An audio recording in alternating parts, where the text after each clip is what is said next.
Man,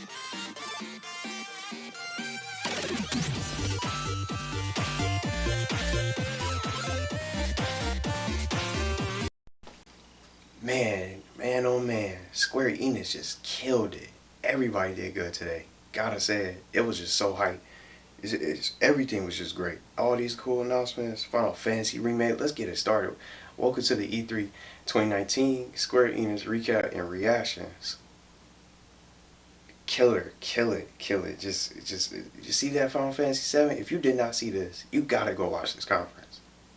Last conference for the night, and then, that'll be it for today's reactions recap, and then we're back at it again with Nintendo's tomorrow. Let's just get the games. Let's get into it. And all the details are going to be shared in the listed in the description. All the dates, just details of what they show. I'm just, it's like they took the breath away from me. I don't even know what to say. But they're already right here. So all right, let's just get it started. But Final Fantasy 7 Remake, we've already seen this. We've been waiting so long for this, and they've been so quiet about this because they were originally working on Kingdom Hearts 3 that I really enjoyed this year. One of my favorite games of 2019, top favorites, because they was working on that. And then they can't do two projects at once. So now we finally got to see Final Fantasy 7 Remake and the gameplay. Let me just tell you what was showcased and some details that they revealed about the game. Some additional things. I don't think it's going to be episodic. Remember, there was the rumor about it being episodic, which was going to probably be bad for the game. But now they said it's going to be 2 Blu-ray discs of content. Now, the disc 1 is going to contain the Midgar, and then disc 2 is going to be completely different content. But 2 discs, 2 game discs for Final Fantasy 7 Remake. We got to see gameplay, Cloud, that showcased Cloud, Barret, Tifa, and Aeris, and just all these different gameplay mechanics with the combat, with the materia limit breaks. You could choose how you want to play, all types of stuff. We even got to see like the very first boss that you get to take on for Final Fantasy 7. It's called the Scorpion Sentinel boss. They showcased that, which was the very first boss that you take on in the original Final Fantasy 7. It just looks so amazing. When they showed it, it made you kind of think of Final Fantasy 13 mechanics added, implements it into the battle system. But I think everybody else is going to still like this game and love it for what it is. And it really just blew me away just seeing this. And we got our release date, March 3rd for 2020 for Final Fantasy 7 Remake. And they also lastly showed to finish out the news for Final Fantasy 7 Remake, the new trailer. We got to see Sephiroth, the sewer boss that you take on later in the game when you're teamed up with Tifa and Aeris. You get to play as those same characters, even like Aeris, and there's different characters that you can switch between. You can play it how you want to. And now some pre-order details for the game. Once you pre-order, you'll be able to receive the bonus materia.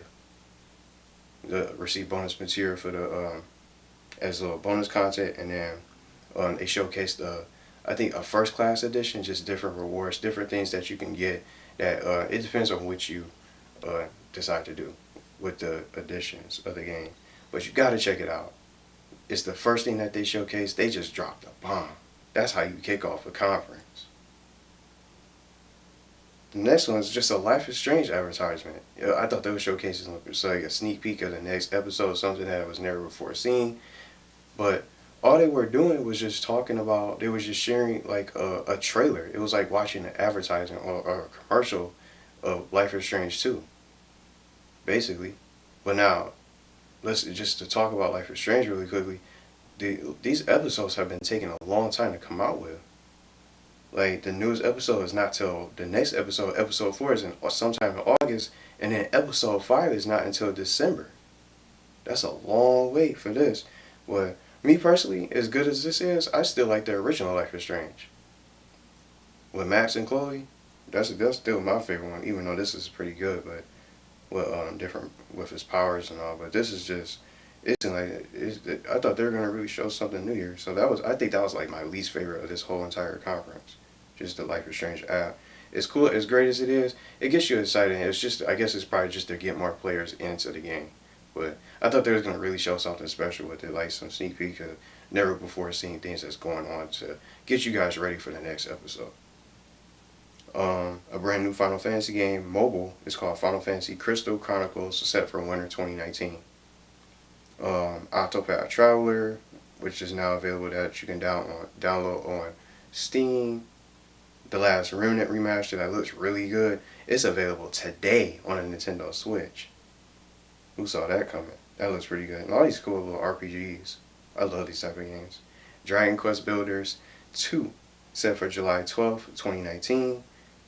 More Dragon Quest information for you guys. Dragon Quest Echoes of the Elusive Age is already out, but they decided to make a definitive edition that's coming out on the Switch this fall. And now, indie games. I couldn't get them all, as usual, but I got some for y'all. Deadbeat Heroes, it says, I got Deadbeat Heroes. Some of these titles, they were just going so fast. I just never can get all of them.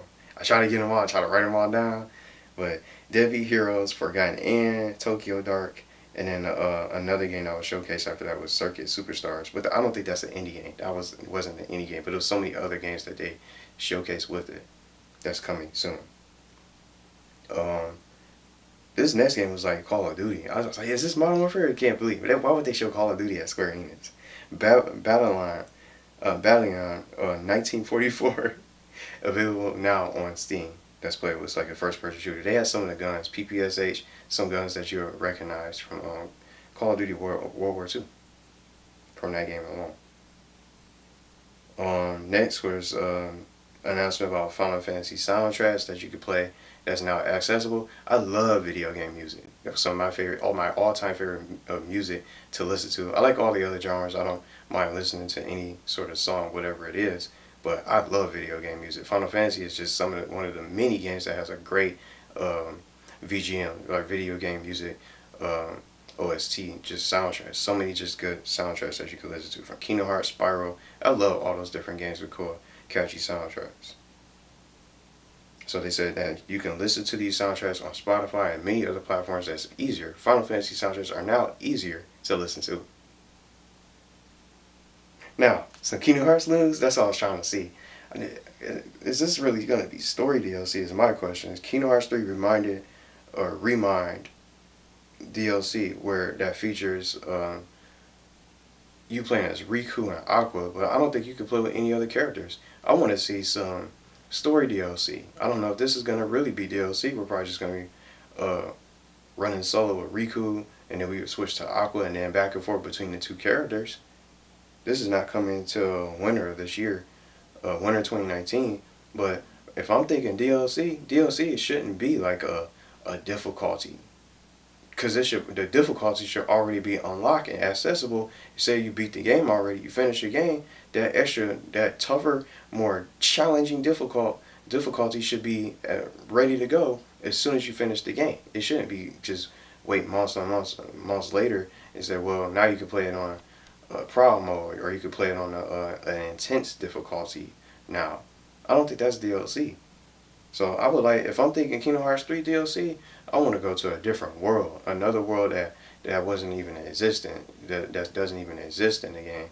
They can just do so many different options, so many different worlds. Since we got to play these things, we can just be able to get a whole, just maybe like one or two different worlds to experience with a whole different character. Some people want to play as Lee, aka Axel, or maybe want to play as Kyrie, and some of the other characters who just recently became Keyblade Warriors, who got brand new Keyblades who didn't really get the spotlight in Kingdom Hearts 3. It would be cool to really see them be playable instead of just Riku and Aqua, as great as they are. And we got to play as Aqua in Birth by Sleep. We ready to play with some other characters. That'll be really cool. But that's our Kingdom Hearts 3 DLC announcement. So we'll just have to see what else they do. Final Fantasy 14, Shadowbringers DLC. I know some particular others out there that's going to be watching this that really are really excited for this and been waiting for this. This is coming July 2nd, 2019. Final Fantasy 14, if you guys still play it out there. Shadowbringers DLC. Dying Light 2, that's all news. We already seen this game, but it's as great as it looks. But that was the next game. That's coming spring 2020. They showed some RPG classes from the Saga series. 2 Saga games that are coming out. I couldn't get the names. but they're not even, they don't really have dates. They just said coming soon. Could be next year. It could be late this year. It could be next year. Final Fantasy War of the Visions, part of the Brave, Final Fantasy Brave's Exvius mobile game. I played a little bit of that. It was pretty good. I didn't even play it all that much though. Played it a few times.